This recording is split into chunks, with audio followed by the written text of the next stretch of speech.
bisa. Mungkin di antara anak-anak ada jadi kepala dinas, ada jadi kepala sekolah, ada jadi bupati. P5 dan profil pelajar rahmatul lil alamin. Ini kalau saya lihat kita bersiap. Oke. Nah ini kalau bisa, ini membuat semboyan ke depan pernah menjadi pengikut Adi Wiata. Nah itu Ibu Sofi jadi memberikan pola memilah nanti ya. Kalian ada itu. Ada adikku sekalian yang cantik dan ganteng dan para dewan guru, bapak-bapak yang saya hormati. Oleh karena itu program ini sangat luar biasa, sangat luar biasa, karena menciptakan seorang pelajar menjadi jiwa Pancasilais.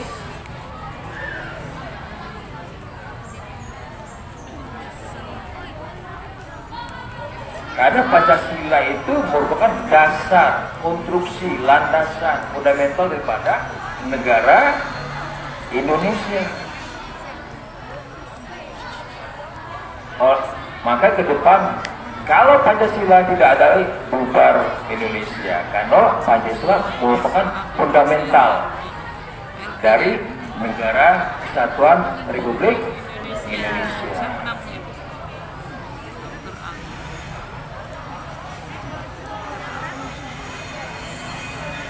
Gimana? Paham kira-kira? Yang penting benar beres, nyatet yang mana dapat yang penting makna daripada diskusi hari ini. Karena sekarang ini cambak era sekarang kemajuan luar biasa, bukan kayak kakak dulu. Kalau mencari informasi susah. Kalau di sini langsung mbak Google langsung dapat informasi. Kalau kami dulu tidak bisa kakak zaman dulu. Kalau nak dapat sumber itu harus datang dia ke tempat yang ada.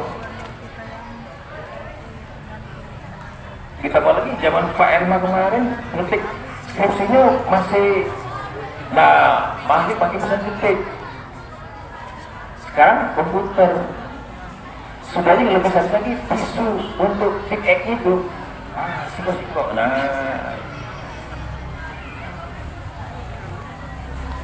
Jadi era ini, era peradaban ini sangat luar biasa. Sangat luar biasa. Informasi tidak bisa dihalangi lagi. Tidak bisa dihalangi lagi.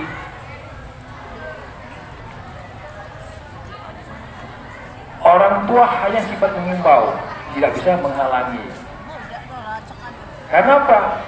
Informasi langsung ke rumah, dari kamar ke kamar dengan buka baik. Tidak bisa dihalangi. Nah, oleh karena itulah di sini ada senjata pemungkas kita di sekolah kita. Proyek ini adalah membuat profil pelajar rahmatul alamin, pencegahan di dalam jiwa kita terhadap informasi yang kurang sikap atau kurang jelek di mata. Karena rahmatul alamin banyak macam, banyak narasi-narasi terhadap pendapat. Cuma karena ini objek siswa adalah menciptakan pelajar rahmatul alamin tadi di dalam isu-isu yang negatif ke depan. Karena sekarang era ini, era digital ini dilaksanakan oleh program ini gitu, untuk pencegahan itu. Sehingga anak-anak tidak terkontaminasi hal-hal yang negatif.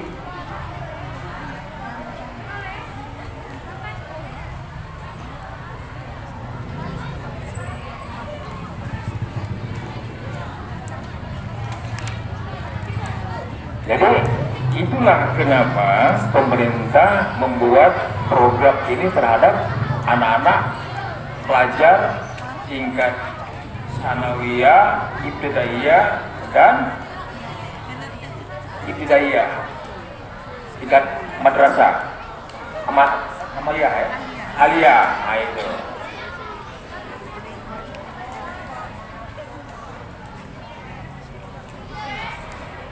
Adik-adikku yang ganteng dan cantik dan baik hati, itu aja. Nanti ada sesi lagi, boleh manggil Buddha silakan, manggil Ayu silakan kepada pemberi ceramah hari ini. Karena kita ini sama-sama memberikan siraman dan penghayatan daripada program yang ada di sekolah kita. Rasa itu aja Pak, karena udah ini juga sebenarnya banyak materi yang sudah sampaikan, karena udah hampir jam berapa nih? Nah jam 4, terus si ibu buka selfie juga ya belum. Silakan itu aja sementara Pak. Nanti kalau ada pertanyaan siap kami jawab ya gitu ya. Ya. Oke, terima kasih. Oke, sebelum tutup, jalan lagi kita. Jalan ya. Cinta lingkungan. Yes. Cinta kebersihan. Yes. Alhamdulillah, terima kasih. Assalamualaikum warahmatullahi wabarakatuh. Dari Lingkungan Kabupaten Muara ini, pada kesempatan ini ingin menyampaikan terkait pemanfaatan sampah sehingga menghasilkan nilai guna dan nilai jual. Berdasarkan Undang-Undang 18 tahun 2008 bahwa sampah itu adalah sesuatu yang dihasilkan dari setiap aktivitas kita di seharian. Namun dengan beriringnya waktu terdapat perubahan paradigma. Jadi sampah bukan hanya sebagai sesuatu yang tidak berguna, namun sampah adalah sesuatu yang dapat menjadikan penambahan nilai ekonomis. Kemudian untuk pelaksanaan pengelolaan sampah di Kabupaten Muara Enim, kita memiliki peraturan daerah nomor 12 tahun 2015 tentang pengelolaan sampah. Kemudian memiliki juga peraturan Bupati Muara Enim nomor 28 tahun 2019 tentang pengurangan pemakaian kantong plastik.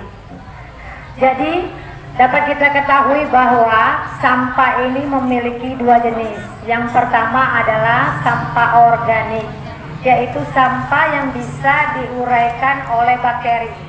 Misalnya sampah dari dedaunan, kemudian dari aktivitas rumah tangga, bekas makan nasi, kemudian sampah sayur. Jadi sampah ini masih bisa dirombak oleh mikroorganisme. Kemudian yang kedua adalah sampah plastik atau sampah anorganik, yaitu sampah yang tidak dapat terurai, namun bisa terurai dengan waktu yang sangat lama, yaitu membutuhkan waktu ratusan bahkan ribuan tahun. Kenapa sampah plastik ini sulit terurai? Karena sampah plastik ini berasal dari bahan tambang yang ada di bumi kita ini. Dia muncul pada waktu pemurnian minyak bumi, sehingga sampah plastik ini tersusun dari senyawa dari polietilen, di mana dalam jumlah keseharian dia tidak muncul, dia muncul pada waktu pemurnian minyak bumi, sehingga mikroorganisme itu tidak mudah untuk menguraikan sampah plastik tadi. Nah, apabila sampah plastik tadi tidak bisa diuraikan, dia itu memberikan dampak yang sangat buruk terhadap lingkungan. Misalnya kalau kita membuang sampah sembarangan ke selokan, bisa menyebabkan selokan menjadi mampet atau aliran air tidak lancar, sehingga bisa menyebabkan genangan atau jentik-jentik nyamuk yang dapat memberikan dampak penyakit bagi kita. Kemudian apabila kita membuang sampah ke sungai, itu dapat menyebabkan pendangkalan pada sungai sehingga dapat di perairan. Nah, sampah plastik ini merupakan permasalahan yang dihadapi oleh dunia, karena seluruh dunia pada saat ini dihadapkan dengan permasalahan sampah plastik. Indonesia, negara kita ini sebagai salah satu negara penyumbang sampah plastik terbesar di dunia, di mana sampah plastik yang kita hasilkan ini ada lebih kurang 64 juta ton per tahun. Nah, jadi di mana upaya dari kita sebagai generasi penerus bangsa untuk mengurangi pemakaian plastik.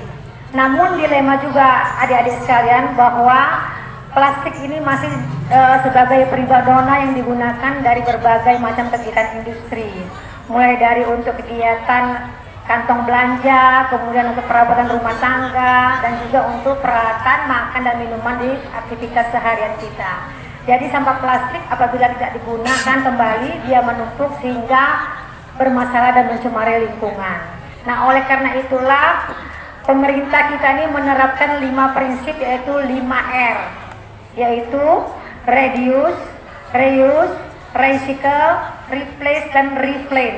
Nah, yang pertama adalah reduce, yaitu mengurangi. Jadi bagaimana upaya kita untuk mengurangi sampah.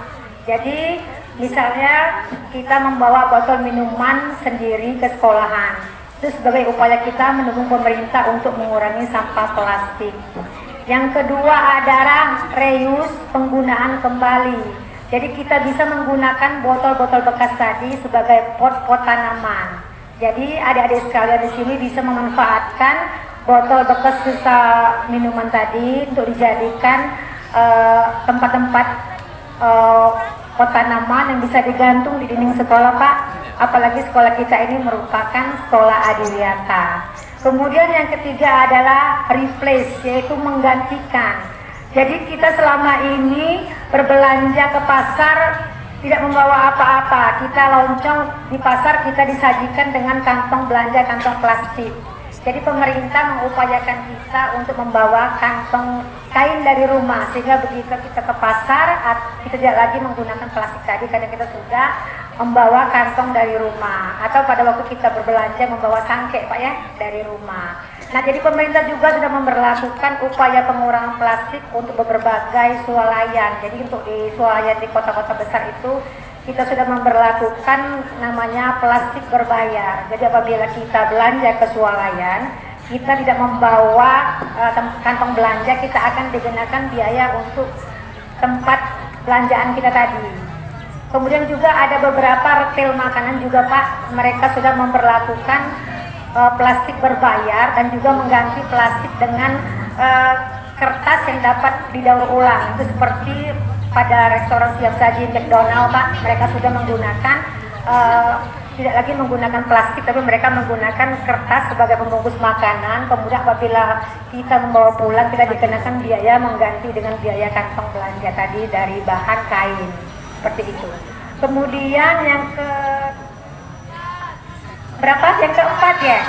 Ya, recycle, yaitu daur ulang. Artinya kita mendaur ulang sampah baik organik maupun anorganik untuk dijadikan hal-hal yang bermanfaat. Misalnya sampah anorganik tadi dimanfaatkan sebagai pupuk kompos. Kemudian sampah anorganik tadi dijadikan kerajinan sehingga mampu bernilai guna dan bernilai jual. Seperti itu ya, adik-adik. Sampai di sini paham, adik-adik? Dipahami. Nanti pada akhirnya kesempatan ini akan ada beberapa pertanyaan dari kami nanti bagi yang bisa menjawab akan kami berikan hadiah seperti teman-teman yang terdahulu. Kemudian yang terakhir adalah reclaim, artinya kita menanam kembali, menghijaukan bumi kita.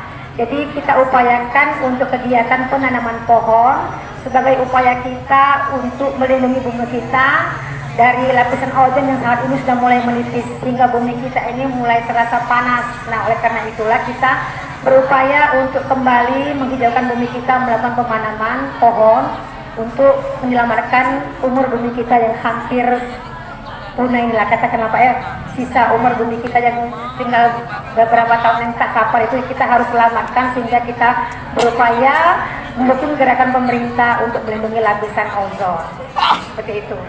Kemudian beberapa upaya yang dapat kita lakukan untuk menjadikan sampah menjadi bernilai ekonomis dan bernilai guna adalah, tadi sudah kami sampaikan bahwa untuk sampah yang organik tadi dijadikan pupuk kompos. Timbul pertanyaan, bagaimana cara membuat pupuk kompos? Nah, untuk dapat membuat pupuk kompos itu bahan bakunya adalah, kalau di sini kita punya daun-daun dari pohon ini. Jadi daun-daun ini kemudian kita cacah menjadi ukuran yang kecil-kecil, kemudian kita tambahkan dengan E4 E4 dengan dosis takarannya 1 tutup botol E4 kita berikan dalam 600 ml air atau setara dengan botol aqua yang besar, kemudian ditambahkan 2 sendok gula. Fungsi gula di sini adalah sebagai makanan dari mikroorganisme, karena mikroorganisme yang akan merombak sampah-sampah tadi itu berada pada E4, jadi dalam kondisi tidur. Nah, untuk bisa menghidupkan kembali mikroorganisme itu kita pancing dengan memberikan makanan melalui pemberian gula pasir tadi. Jadi fungsi penambahan gula pada pembuatan pupuk kompos adalah sebagai makanan bakteri. Itu yang pertama. Yang kedua adalah pemanfaatan sampah organik untuk sebagai pakan maggot. Ada yang tahu nggak apa itu maggot? Ulat ya? Ya, jadi maggot itu adalah ulat atau belatung yang bisa kita budidayakan menggunakan pakan dari sampah organik tadi, sehingga maggot itu bisa berkembang, dapat dimanfaatkan untuk makanan ikan dan makanan burung. Kemudian yang ketiga adalah pembuatan pupuk cair atau ekoenzim. Jadi ekoenzim ini adalah pupuk cairan yang berwarna khas yang dibuat dari buah-buahan atau sisa-sisa sayuran yang sudah busuk yang tidak bisa dimanfaatkan lagi, kita gunakan sebagai pupuk cair. Untuk membuat ekoenzim ini adalah menggunakan bahan baku gula, kemudian sisa-sisa sayuran atau buah-buahan, kemudian air. Pada prinsipnya hampir mirip dengan kompos, namun bahan baku yang pembuatan ekoenzim adalah dari sisa sayuran dan kulit buah-buahan. Nah, untuk komposisi pembuatan ekoenzim ini adalah dengan perbandingan 1 berbanding 3 berbanding 10. Artinya 1 gram gula kemudian ditambah dengan 300 gram ya, 300 gram sayuran atau kulit buah-buahan, kemudian ditambah dengan air dengan komposisi 10. Jadi 10 kali lipat dengan berat dari gula tadi. Nah, untuk pembuatan ekoenzim ini memerlukan waktu yang lumayan cukup lama, itu sekitar 4-6 bulan, itu menghasilkan pupuk cair yang bernilai guna. Selama proses pembuatan ekoenzim ini tutup botol harus dibuka, itu untuk menghindari ledakan, karena pada waktu proses pembuatan pupuk cair atau ekoenzim ini terjadi reaksi fermentasi membentuk gas metan. Oleh karena itulah pada waktu pembuatan ekoenzim sering-sering kita membuka tutup botol untuk wadah pembuatan ekoenzim. Kemudian selanjutnya adalah memanfaatkan sampah menjadi kerajinan. Seperti kita ketahui bahwa selama ini sampah plastik kurang termanfaatkan, hanya ditumpuk sebagai sampah kemudian dibuang ke media lingkungan. Nah, harapan kami melalui kegiatan ini, MTS 1 Muara Enim adalah sekolah adiwiyata, artinya sekolah yang berwawasan lingkungan, yang kedepannya akan menuju sekolah adiwiyata nasional. Artinya diberikan upaya-upaya atau inovasi dari siswa-siswa sekalian maupun bersama dengan guru untuk terus melakukan upaya-upaya bagaimana caranya untuk menciptakan perilaku yang ramah lingkungan. Jadi mengelola sampah plastik tadi menjadi kerajinan yang dapat digunakan. Seperti kita pembuatan map dari plastik, manfaatan bekas wadah multo itu untuk map, kemudian kantong belanja, dan juga memanfaatkan lingkaran ring botol pada minuman ale-ale itu untuk dijadikan sebagai tas atau cangkeh, itu bisa dimanfaatkan sehingga mampu bernilai ekonomis. Kemudian juga selain itu juga MTS Negeri 1 Muara Enim ini diupayakan Bu membentuk bank sampah. Nah, sebagai upaya menuju adiwiyata nasional, marilah bersama-sama ibu guru bersama-sama anak-anak anak-anak membentuk kepengurusan bank sampah. Jadi sampah-sampah yang ada dari perwakilan kelas dikumpulkan, akan istilahnya dalam waktu tertentu diserahkan kepada pihak untuk dijual. Nah, jadi masing-masing kelas itu diberikan kewajiban untuk menabung sampah. Menabung sampah kemudian akan dijual dengan periode waktu tertentu dengan pihak penerima. Artinya Bu, sekolah ini harus membentuk kepengurusan bank sampah sebagai upaya menunjang menuju sekolah adiwiyata nasional. Mungkin inilah penyampaian dari kami, semoga bermanfaat untuk kita semua. Akhir kata kami ucapkan wassalamualaikum warahmatullahi wabarakatuh. Untuk selanjutnya Bu, mungkin kasih pertanyaan ya. Nama saya Fazila Dwi Adira, saya dari kelas 7D. Sekolah Adiwiyata adalah sekolah yang ramah lingkungan dan bersih. Sekolah Adiwiyata adalah sekolah yang ramah lingkungan, tertata rapi, dan bersih. Sekolah Adiwiyata adalah sekolah yang berwawasan lingkungan. Jenis sampah dan berikan contoh ya. Waalaikumsalam warahmatullahi wabarakatuh. Perkenalkan, nama saya Pak Elzam dari kelas 7E. Terbagi dari tiga jenis, yaitu organik dan anorganik. Sampah anorganik adalah sampah yang merupakan bekas olahan. Contohnya plastik, botol, kaca, dan Plastik bisa teruraikan selama 5 sampai 6 bulan. 6 tahun.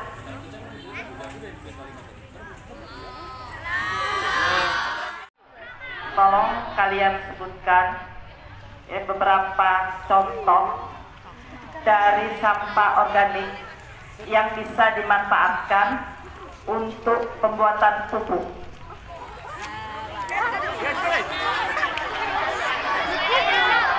Assalamualaikum warahmatullahi wabarakatuh.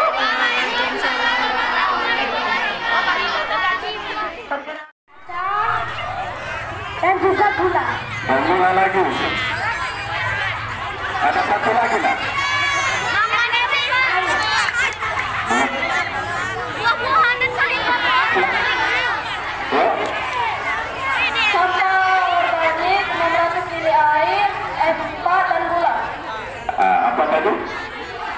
Sampah organik 600 ml air, gula dengan M4. M4. Betul. Buatan pupuk kompas.